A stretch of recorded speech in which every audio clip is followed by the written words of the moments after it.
seperti kasus nih Pak Budiman Sujatmiko. Kawan jadi lawan, bukan PDI Perjuangan namanya kalau takut bertempur.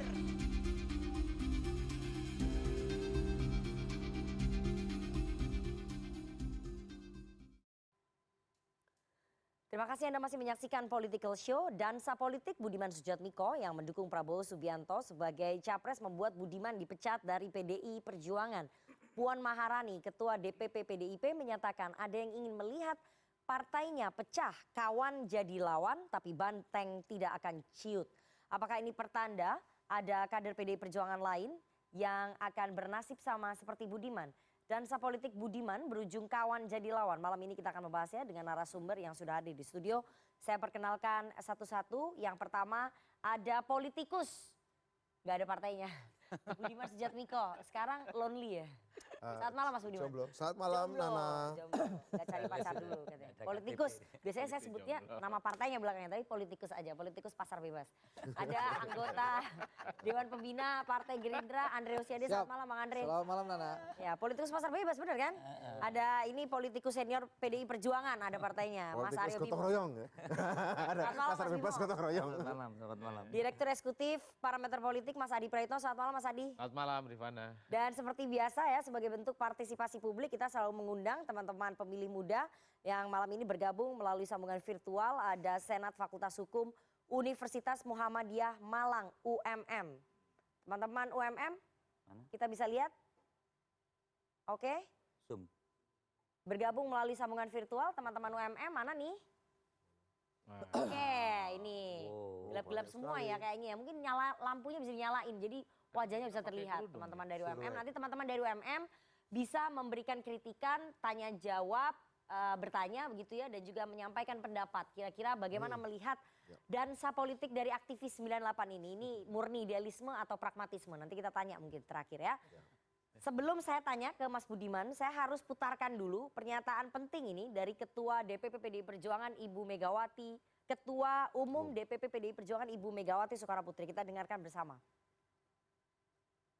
Seperti kasus nih Pak Budiman Sujatmiko.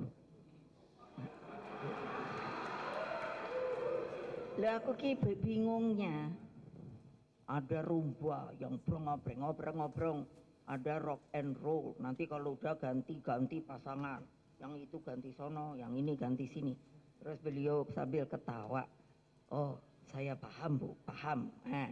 Nah nanti suasananya kayak gitu. Jadi lihat aja sekarang, nggak usah nanti mikir-mikirnya gini. Aduh kok kita dikurung, kok kita di ini kan wis meneng we. Tapi nyambut gawe. Mas Budiman, Anda kecewa nggak dengan keputusan Ibu Megawati Soekarnoputri memecat Anda sebagai kader PDI Perjuangan? Sebagai orang yang memahami aturan partai, saya bisa menerima, tidak ada keberatan. Gak kecewa?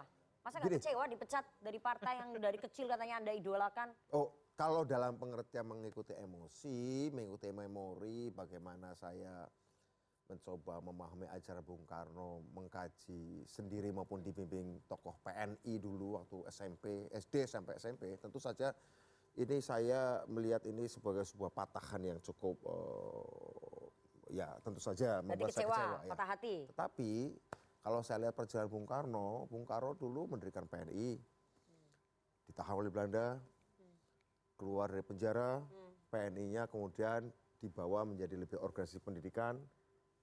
Dia tidak masuk PNI, gabung ke Partindo, Partai Indonesia. Pun tahun ketika Bung Karno jadi presiden, yang orang nggak banyak tahu, Bung Karno itu tidak pernah menjadi anggota partai lagi. Ya, artinya Bung Karno juga ketika menjadi pemimpin besar revolusi, posisinya politisi pasar bebas kalau Pak Istana. Tapi tentu saja saya bukan beliau, tapi saya ingin mengatakan bahwa memang bahwa Bung Karno tetap menjadi seorang Soekarnois, Bung Karno tetap menjadi seorang revolusioner, Bung Karno tetap menjadi seorang Marhainis, bahkan dengan pada waktu itu beliau tidak masuk menjadi anggota partai. Dan apa yang dikatakan Bung Karno di akhir hidupnya, dia bicara tentang Front Nasional, Persatuan Nasional. Saya tidak mau menyamakan, tapi kadang-kadang yang saya pelajari dari Bung Karno adalah cara berpikirnya. Cara berpikir itu artinya gini, yang konsekuen adalah cara berpikir ya. situasinya bisa berubah, data-datanya bisa berubah, sehingga kemudian harus disikapi dengan tindakan-tindakan yang sesuai dengan keadaan. Nah, Bung Karno dan juga saya melihat Indonesia hari ini, Nana, perlu ada persatuan kaum nasional, dan untuk itu saya bersedia mewakafkan diri, termasuk membakar diri saya, termasuk dibakar atau apapun namanya, dan pada akhirnya ya sudah, ini memang sudah menjadi takdir politik atau jalan politik saya dari dulu. It's okay, gak ada masalah. Anda mewakafkan diri Anda membakar diri Anda dan berujung pemecatan, tapi di sisi lain Anda menyadari nggak bahwa pemecatan Anda ini akibat dansa politik yang Anda lakukan, seperti yang tadi disampaikan oleh Bu Mega ya, banyak kadernya yang kemudian berdansa, dansa politik yang dilakukan Anda dengan mendukung Pak Prabowo Subianto. Ya, itu penyebab utamanya. Anda karena melihat dansa politik itu nggak? Iya, kalau kita lihat dari geraknya seolah seperti dansa, tapi kalau kita lihat pernyataan Bu Mega dan seperti saya memahami cara berpikir dan pidato Bu Mega 3 tahun terakhir, menurut saya dansa saya tetap dalam kerangka irama perjuangan, irama kedaulatan bangsa, irama transformasi Indonesia ke depan, yang kemudian ya mungkin bisa saja saya kepleset, ya saya bisa kepleset, tapi saya tetap dansa dalam kerangka irama perjuangan begitu. Karena gini, Nana, kalau tadi pertanyaan idealisme atau pragmatisme, ini menarik nih pertanyaan ini. Tidak sedikit banyak dalam karir politik saya ada tawaran-tawaran pragmatis yang membuat saya bisa saja mengkhianati idealisme, tapi saya berhasil menolaknya.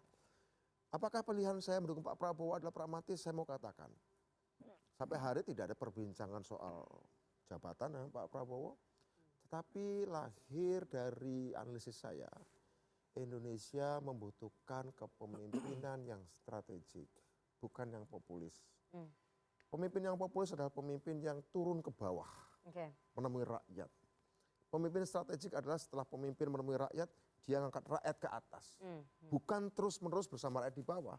Tugas pemimpin strategik adalah mengangkat rakyat yang ditemui di bawah ke level yang lebih atas, lebih atas lagi. Nah, kita butuh itu. Kita nggak bisa populisme butuh pemimpin yang turun ke bawah 2014. Tapi 2024 butuh pemimpin yang rakyatnya naik level atas lagi. Saya kira itu gerak sejarahnya harus seperti itu, dan saya hanya mengikuti itu saja. Saya hanya menjadi budak dan pionnya perubahan-perubahan itu.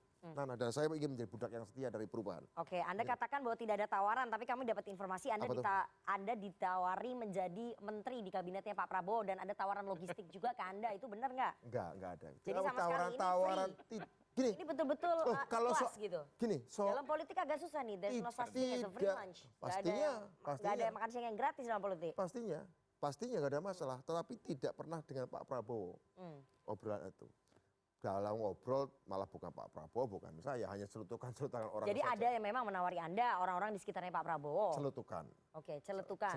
Celutukan yang tidak dibicarakan dalam kerangka yang komposisi yang sifatnya celutukannya serius. apa nih? Anda ditawarin jadi apa? Jadi menteri di kabinetnya Pak Prabowo? Malah Pak Prabowo ya. Oke, sorry lupa. Pak Prabowo mengatakan di panggung di Semarang. Oke. Itu pun tidak atas pengetahuan saya, tiba nyeplos Pak Prabowo-nya. Saya ingat betul. Ya, beliau kan bertanya nih, Mas Budiman ini jangan di luar negeri, apakah Pak Mus Budiman jadi duta besar ya, jangan di luar negeri, baiknya pulang ke Indonesia saja. Meskipun dia belajar hubungan internasional, tapi dia ternyata ngurusi desa. Ya itu-ituan lah. Nah, pernyataan-pernyataan seperti Pak Prabowo itu yang saya dengar sebagai celutukan. Dan saya tidak menganggap itu sebagai konsesi, saya tidak menganggap itu sebagai mahar. Karena memang ketika saya bertemu beliau dan mengatakan dukungan, tidak didahului. Tidak didahului syarat-syarat itu. Tidak didahului syarat-syarat itu. Ya.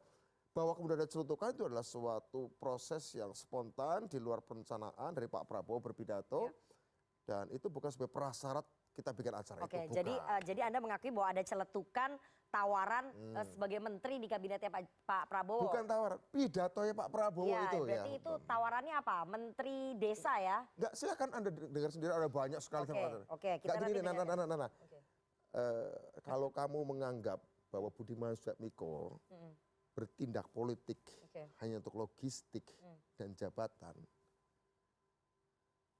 yang Anda pandang rendah bukan saya. Yang Anda pandang rendah adalah banyak teman sekedar saya, mungkin Andre Rosiade juga yang pernah jadi aktivis. Enggak kok, kita tidak sekedar mengotori kita dengan harga semurah itu. Jadi lihat secara historis.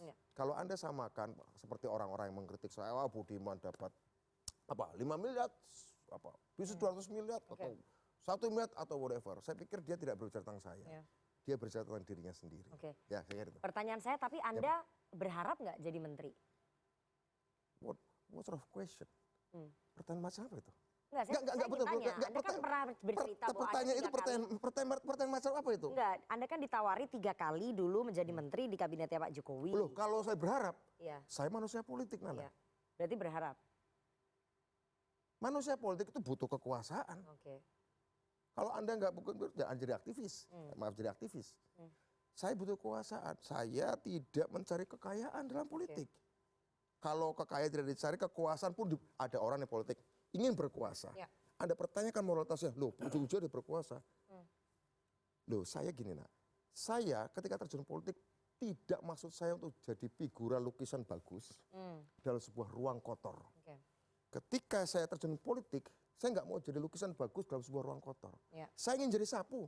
Oke, untuk bersih-bersih. Dan untuk itu harus, ya untuk mau nggak mau harus bersentuhan dengan debu. Oke. Itu ada kekuasaan. Kekuasaan itu maksudnya Anda berarti berharap menjadi menteri untuk bisa menyapu Saya berharap lebih daripada sekedar menteri, mau jadi gubernur kayak presiden kayak apalagi direktur BUMN, DPR sudah, bupati, apapun. Saya kira pilihan-pilihan itu pilihan-pilihan sah.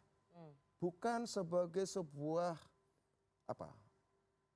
kemerosotan moral ketika Anda mengatakan bahwa Anda ingin terjun politik, Anda ingin berkuasa, Anda tidak moralis, Anda tidak etis. Ternyata ini ada dulu pertanyaan gini, muncul sempat ketika saya menjadi DPR ya, ada orang ngomong, wah Budiman dulu berjuang lawan Orde Baru, ujung-ujungnya ingin berkuasa. Seolah-olah ada pertanyaan, kalau ada orang pernah berjuang untuk demokrasi dan ingin berkuasa, itu dia mengkhianati perjuangan. Seolah-olah kekuasaan demokratis hanya boleh diberikan pada mereka yang tidak berjuang untuk demokrasi. Misalnya mungkin dulu nggak pernah berdemonstrasi, nggak pernah jadi aktivis. Karena Anda sudah berjuang untuk demokrasi menjadi aktivis. Nggak kayak gitu logikanya, bukan kayak gitu, bukan kausalitas gitu. Ini penting, ini cara berpikir. Bukan kausalitas bahwa saya berjuang untuk berkuasa, bukan itu. Ketika orang yang dalam demokrasi tidak berjuang pun punya hak berkuasa. Ketika orang yang berjuang juga memiliki hak berkuasa, kemudian dikatakan seolah-olah Anda berjuang untuk berkuasa. Enggak kayak gitu cara mikirnya. Saya ulangi lagi pertanyaan saya. Anda berarti punya harapan menjadi menteri di kabinetnya Pak Prabowo kalau Pak Prabowo nanti menang? Harapan. Kalau harapan ketika Pak Jokowi jadi presiden, saya lagi nanya Pak Jokowi ini karena itu udah lewat tawarannya 3 kali. Tapi kalau Pak Prabowo nanti menang pemilu, Anda berharap nggak bahwa Anda menjadi menteri nanti? Gini. Dijawab aja, manusia politik nih punya harapan apa spesial untuk tidak menjawab dan menjawab. Ketika saya menjawab, saya kemudian menjadi manusia jujur yang kelihatan bodoh karena berharap. Ketika tidak menjawab, saya dianggap sebagai manusia yang tidak jujur tapi tulus. Jadi jujurnya gimana? Ya udah silakan Anda simpulkan. Oke. Anda simpulkan. Saya manusia politik. Manusia politik. Berkehendak, berharap dong. Berkehendak berkuasa dong. Oke. Termasuk menjadi menteri ya? Jadi menteri, jadi presiden, jadi DPR, jadi gubernur, apapun. Baik. Saya mau tanya ke Mas Bimo. Mas Bimo, pemecatannya Mas Budiman ini memang murni karena dansa politik yang dilakukan oleh Mas Budiman mendukung Prabowo Subianto yang tadi disinggung atau disentil oleh Bu Mega ya? Oh iya, sangat terkait ya. Jadi terkait tadi juga disampaikan oleh Budiman sendiri, itu konsekuensi pilihan politiknya pada saat partai ketua umum sudah memutuskan calon presidennya adalah Pak Ganjar Pranowo. Jadi ini tidak main-main, namanya juga calon presiden ini kan bukan calon ketua senat atau calon ketua RT. Jadi ada sesuatu yang strategis, sesuatu yang perhitungan Ibu Mega sebagai ketua umum memutuskan Pak Ganjar Pranowo ini kan tentu dengan berbagai banyak pertimbangan terkait masa depan bangsa ini ke depan. Terkait dengan 270 juta rakyat Indonesia. Terkait dengan bagaimana visi misi kebijakan program selama PDI Perjuangan mendapatkan mandat rakyat. Menang 2014 dan 2019 dan Pak Jokowi memimpin. Jadi ini adalah sesuatu yang strategis, ini yang nggak main-main. Jadi ketegasan Ibu Mega selaku ketua umum partai mengeluarkan pemecatan atau pemberhentian koncoku ini Mas Budiman ini adalah bentuk suatu sikap tegas terhadap organisasi di dalam internal PDI Perjuangan supaya konstruksi wacana publik yang membicarakan banyak hal terkait dengan Mas Budiman ini terkanalisasi di dalam internal kader PDI Perjuangan. Ya. Waktu itu kan banyak hal dan itu biasa. Waktu ada keputusan Pak Jokowi juga ada kader yang 2014 ada yang lompat partai. Jadi memang itu pemecatan biasa ya yang dilakukan oleh partai ketika... Bukan pemecatan biasa, ini pemecatan yang sangat serius. Oke, maksudnya kalau kader membelot memang harus dipecat gitu ya di internal PDI. Iya, karena butuh satu rampak barisan, butuh kerja organisasi untuk mewujudkan keputusan partai ini, yang ini sebagai salah satu step untuk mewujudkan hal-hal yang tadi disampaikan bersifat ideologis, bersifat strategis dengan memenangkan satu figur ini. Jadi kalau ada hal-hal yang di luar partai, kemudian berakibat ada konstruksi terhadap kebersamaan di internal partai, harus ditertibkan. Dan berulang kali kan pemanggilan-pemanggilan kepada setiap kader yang dianggap membuat atau berakibat terhadap kekompakan, kebersamaan, orkestrasi dari internal partai ini pasti akan diingatkan. Atau yang paling ekstrim adalah pemecatan seperti yang dilakukan Dewan Pimpinan Pusat pada partai. Oke, Mas Bimo, artinya dansa politiknya Mas Budiman Sujatmiko ini memang membuat kontraksi ya di internal partai, membuat ada yang terganggu di internal partai. Begitu, Anda ingin mengakui begitu? Dansa politiknya seorang Budiman Sujatmiko bisa ya membuat kontraksi ke dalam ya? Belum, tapi kewibawaan suatu keputusan partai ini harus dijaga. Ini kan kewibawaan institusional Dewan Pimpinan Pusat Partai yang mana keputusan itu akan menjadi keyakinan dari seluruh kader maupun program-program kerja partai untuk pemenangan pemilu. Jadi setiap kader ada yang terkait dengan ini menyangkut masalah kesadaran berorganisasi. Dalam kaitan kesadaran politik yang sudah diputuskan oleh partai terkait dengan pencapresan Pak Ganjar Pranowo. Berarti hebat banget dong seorang Budiman Sujatmiko cuma satu orang bisa membuat kontraksi di internal PDI Perjuangan dan citranya di luar kemudian terganggu gitu. Kalau kontraksi ke internal kan mungkin enggak ya, tapi wibawa partai gitu. Hebat banget berarti seorang Budiman Sujatmiko.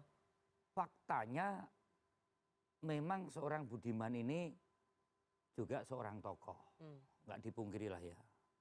Yang Bani mau ngajar Orde Baru saat itu antara figur Ibu Mega yang memulai dengan bagaimana otoritarisme, kemudian juga oligarki dan nepotisme dan korupsisme Orde Baru ini kan dilawan betul secara politis partai politik oleh Ibu Mega dan instrumen intelektual muda waktu itu adalah Budiman. Memang Budiman sebagai tokoh yang dalam situasi masyarakat yang abnormal itu akan tokoh itu akan hanya muncul di situasi yang abnormal. Oke, pada saat itu memang situasinya muncul, abnormal. Muncul Bung Karno, muncul Hatta, muncul Gus Dur, muncul Bu Mega, muncul tokoh-tokoh yang situasi masyarakat itu tidak menentu. Ya. Nah dalam situasi yang normal jarang muncul tokoh.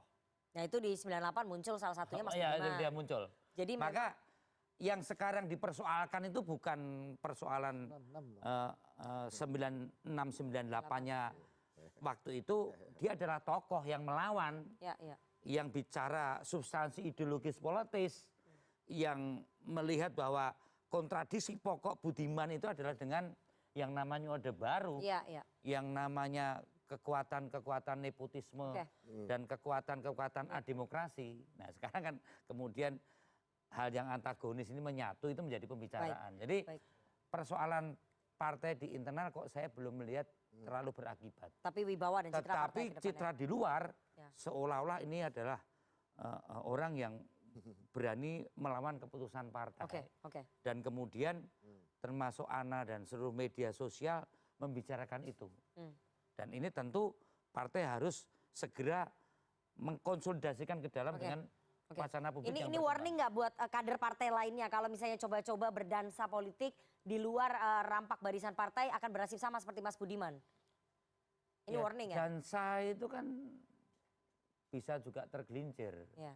Jadi ini warning buat kader-kader lain. Buat kader-kader yang lain begini, kita terbiasa. Kalau yang normal pada saat keputusan partai itu dikeluarkan, orkestrasi adalah bagaimana menerjemahkan dalam bentuk kerja-kerja partai. Yang abnormal memang tipe Budiman ini agak aneh gitu loh.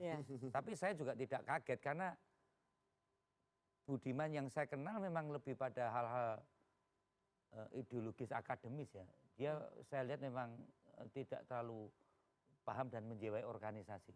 Oke, jadi maksudnya apa? Terlalu ideologi. Nah, Ideologi kalau diskusi akademis sama tidak saya, paham soal organisasi. kalau Artinya diskusi sama saya itu sering melanggar aturan organisasi. bukan, dia bicara narasi-narasi ideologis, narasi teknokratik, narasi-narasi politis gitu. Oke, tapi sulit kalau tunduk aturan organisasi, Anda mau ngomong gitu? kelihatannya ya dia bukan tipe orang yang loyal dalam suatu gerak organisasi. Oke. Jadi kalau kemudian kalau ini harus saya koreksi ini. ini saya ya. Tapi harus saya koreksi Persepsi juga. saya ya. Iya. Jadi sering membelot gitu aturan organisasi. Ya, bukan membelot, dia tidak terbiasa Mengikuti aturan dengan, organisasi. bukan mengikuti. Apa nih? Dia tidak terbiasa di dalam orkestrasi kegiatan-kegiatan organisasi. Oke. Tapi bahwa ada pertalian ideologis, pertalian politis yang dia kerjakan Ya. dengan organisasi ya.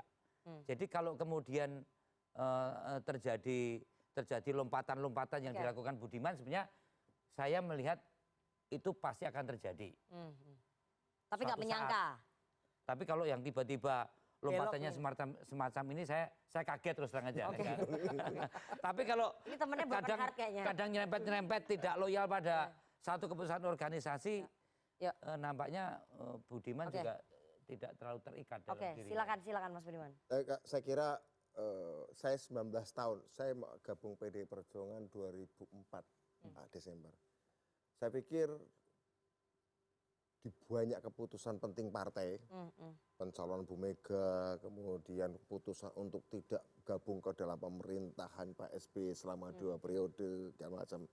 Kemudian keputusan Pak Jokowi, dukung Pak Jokowi, gubernur dan presiden dan segala macam. Di banyak keputusan strategis saya ikut. Termasuk misalnya ketika saya tahun 2019 menemui Pak Sekjen minta saya tidak dicalonkan lagi ke DPR. Tapi Pak Sekjen mengatakan enggak, kamu harus tetap nyalon untuk ketiga kalinya. Loh saya udah 2 periode, saya nggak mau lebih dari 2 periode. Enggak, kamu harus nyalon. Artinya saya ikutin, meskipun Anda tidak selalu mengikuti aturan organisasi. dalam banyak soal-soal yang strategis dan itu saya ikuti. Tapi kenapa pertanyaannya kan, kenapa kali ini tidak? Nah itu nanti kita diskusi di session berikutnya saja. Oke. Saya mau ke Bang Andre dulu. Bang Andre, bagaimana kemudian Anda merespon pemecatan Budiman Sujatmiko dari PDI Perjuangan? Gerindra. Ini kan urusan rumah tangga PDI Perjuangan. Partai Gerindra tentu tidak akan mengomentari atau ikut campur urusan rumah tangga PDI Perjuangan. Kami menghormati urusan PDI Perjuangan dengan Mas Budiman. Itu urusan ranah internal PDI yang tidak etis Partai Gerindra mengomentari. Itu nak. Nah, soal dukungan Mas Budiman kepada Pak Prabowo itu soal lain. Tentu setiap orang yang datang kepada kami, kepada Pak Prabowo tentu kita hargai. Dan kita rangkul dukungan itu. Itu sikap kita. Tapi urusan pemecatan, mohon maaf, kita tidak bisa mengomentari. Urusan pemecatan memang urusan rumah tangga, tapi kan dukungan kepada Pak Prabowo itulah yang menjadi pemicu pemecatan. Jadi itu ikut andil sebetulnya. Ya, kita kan sekali lagi kita tidak ingin mencampuri urusan ranah rumah tangga orang. Sama seperti Gerindra. Tiba-tiba Bang Sandi keluar dari Partai Gerindra. Kami menghormati keputusan Bang Sandi, ya. Kami doakan beliau sukses di tempat barunya dan hubungan Partai Gerindra dengan P3, tempat rumah barunya Bang Sandi baik-baik saja. Tidak ada kami menyatakan P3 melakukan politik divide et impera kepada Gerindra. Kita menghormati setiap individu kan punya hak untuk memilih pilihannya, apakah tetap di Gerindra atau tidak. Nah, Mas Budiman, urusan dengan PDI itu urusan Mas Budiman dengan PDI Perjuangan. Tidak etis dan tidak elok Partai Gerindra mengomentari urusan rumah tangga PDI Perjuangan. Ya senior kami ya. Ya istilah PDI ini kan kakaknya, Bang Andre. tertuanya Partai Gerindra. Nah, kalau urusan Mas Budiman datang tanggal 18 Juli, 18 Agustus. 18 Juli Juli. dulu. Juli dulu yang pertama, Ya, pertama baru itu, 18 Agustus ya, satu bulan. kebetulan saya ada di Kertanegara. Oke. Saya juga nggak tahu waktu saya datang ke Kertanegara, saya nggak tahu Mas Budiman mau datang. Tiba-tiba saya sampai di situ, saya lihat wartawan banyak. Lalu baru dikasih tahu, Mas Budi ternyata akan ada yang tokoh yang datang. Baru Baik. saya lihat yang datang Mas Budiman Sujatmiko. Oke. Jadi intinya ini hal yang berbeda, Nana. Satu sisi urusan internal Mas Budiman dengan PDI kami tidak akan Ya, mengomentari. Nah, urusan Mas Budiman datang mendukung Pak Prabowo tentu kami Kan ada sambut sebab dengan dan tangan akibat, terbuka. Bang. Itu adalah Jadi, sebab dan akibat. sambut Sebabnya dengan adalah tangan mendukung terbuka. Pak Prabowo, makanya akibatnya dipecat. Siapapun yang datang ke Pak Prabowo kita sambut dengan tangan terbuka. Kenapa? Karena Pak Prabowo menyampaikan bahwa membangun Indonesia itu harus dilakukan secara Baik, baik. bersama-sama Meskipun kemudian dengan semangat gotong royong. Meskipun itu mengganggu rumah tangga orang lain ya, ataupun rumah tangga partai lain gitu. Terus Buat terang Gerindra nggak masalah. kami tidak ingin mengomentari urusan Mas Budiman dengan Oke. PDI Perjuangan. Yang kita terima seorang Budiman Sujatmiko yang datang bersama teman-temannya ya Mas Budiman waktu itu Iya. bersama rekan-rekannya menyatakan mendukung dengan Pak Prabowo, tentu kita terima Baik. dengan tangan terbuka. Baik. Termasuk kalau Rifana datang ke Kartanegara menyatakan dukungan dengan Pak Prabowo, kita terima Ini dengan tangan persoalannya bukan terbuka. tentang saya, tapi tentang Mas Budiman, gitu jangan loh. diputar. Bang Andre, saya ingin tanya ya, apakah kemudian setelah ini Anda mengatakan bahwa Gerindra mengatakan bahwa kami tidak ikut campur, tapi kan ini Mas Budiman udah jadi politisi pasar bebas. Gerindra nggak mau menampung Mas Budiman masuk. Ya, kita ini partai terbuka. Oke. Ya, Gerindra ini partai terbuka. Asal komit dengan UUD 45, Pancasila, NKRI dan Bhinneka Tunggal Ika, Ya. semuanya ingin bergabung dengan Partai Gerindra, kita terbuka. Nah, tergantung Mas Budiman. Oke, jadi pintu Apakah mau terbuka lebar ya. Kita siapapun termasuk Rifana mau bergabung dengan Gerindra, Ini kita persoalannya bukan terbuka. tentang saya. Jadi kalau Ya. kalau kemudian Nggak, saya ingin Gerindra membuka menyampaikan pintu, contoh Gerindra Rifana. membuka pintu lebar-lebar terhadap Budiman Sujatmiko kalau ingin bergabung ke Gerindra. Kepada siapapun, masyarakat kita terbuka asal komit terhadap Ya. UUD 45, Pancasila, NKRI dan Bhinneka Tunggal Ika. Dan taat organisasi. Ya taat organisasi. Oke, itu taat organisasi. ADRT, Partai Oke, Gerindra. ADRT, Partai Gerindra. Iya. Saya mau ke Mas Adi. Mas Adi, Anda melihat bahwa pemecatan Budiman Sujatmiko memang tidak merusak ataupun tidak mengganggu konstruksi di dalam internal PDI Perjuangan atau justru wibawa dan juga citra itu yang di luar yang tadi dikatakan Mas Bimo yang sedikit terganggu? Ya saya kira apa yang dilakukan oleh Bung Budiman Sujatmiko itu kan dalam banyak hal apa yang sudah disampaikan oleh Mas Bimo tentu konstruk bangunan politik di luar itu ada semacam insoliditas ya. Satu sisi memang merugikan PDIP tapi pada saat yang bersamaan merugikan Prabowo Subianto karena dukungan politiknya langsung ditujukan kepada Prabowo Subianto. Ini yang sepertinya membuat kenapa PDIP itu punya treatment agak berbeda dibandingkan Gibran ataupun Effendi Simbolon. Karena Budiman secara deklaratif ya menyatakan dukungan di Pilpres 2024. Jadi pemecatannya pun juga lewat kurir kan. Iya. Langsung disampaikan secara terbuka dan itu dinyatakan pecat. Gibran memang kalau melihat gestur tubuhnya, ini kan pendukung dan relawan-relawannya juga banyak memberikan dukungan. Tapi tidak secara langsung bahwa Gibran mendukung Prabowo saat itu. Jadi Jadi ada melalui momen kode-kode ya? klarifikasi. Hanya kode, tapi ada momen klarifikasi. Ada momen tabayun apakah Gibran ini betul ingin ke Prabowo Subianto ataukah ingin tegak lurus bersama PDIP kan begitu. Ya. Termasuk Effendi Simbolon. Ada medium klarifikasi yang kemudian diberikan, cukup terbuka memberikan penyampaian klarifikasi terbukanya apakah Effendi memang untuk mendukung Prabowo Subianto atau ini hanya sebatas common sense saja. Oke. Ini yang saya sebutkan ada treatment politik yang berbeda kepada Budiman ketimbang misalnya Gibran ataupun Effendi Simbolon ya karena ya Budiman harus diakui ada panggung besar menyatakan dukungan politiknya kepada Prabowo yang tentu saja bagi PDIP ini adalah sebuah pembangkangan dan menurut saya Bang Bimo ini agak bersyukur mau datang ke dialog malam ini. Oke. PDIP ini rada-rada nggak mau biasanya dengan kader yang sudah dianggap pembangkang biasanya. Apalagi kader yang dianggap yang hangat. Tumben-tumbenan Bang biasanya yang lain pada tak mau itu Bang. Oke. Nah ini Pinternya luar biasa hostnya aja sebenarnya ngomong diskusinya. itu. Oke.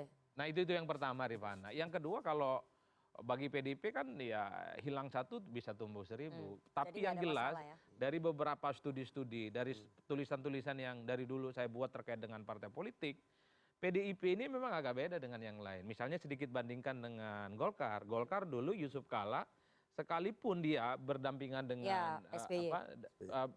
berdampingan dengan Jokowi di 2014 tidak dipecat oleh Golkar sekalipun saat itu Golkar mendukung Prabowo Subianto. Tapi DBT nggak begitu. Yang mengatakan dirinya banteng itu harus berbaris secara rapi. Kan itu nggak ceritanya. lurus begitu ya. Dan bagi saya pesan politiknya sederhana. Jadi siapapun yang merasa kader PDIP, kader biasa, anggota biasa, elit politik, bahkan termasuk presiden, kalau melakukan hal yang sama seperti Budiman, tinggal nunggu waktu akan dibudimankan. Udah aja Oke, itu ceritanya. yang saya mau tanya nanti Mas Bimo, Pasti, apakah pasti. kemudian Gibran Raka Buming Raka, Oh, pasti. Presiden Jokowi akan dibudimankan kalau secara terang-terangan terbuka mendukung capres di luar Ganjar Pranowo? Tapi jangan dijawab dulu Mas Bimo, kita harus jeda. Tetap bersama kami di Political Show.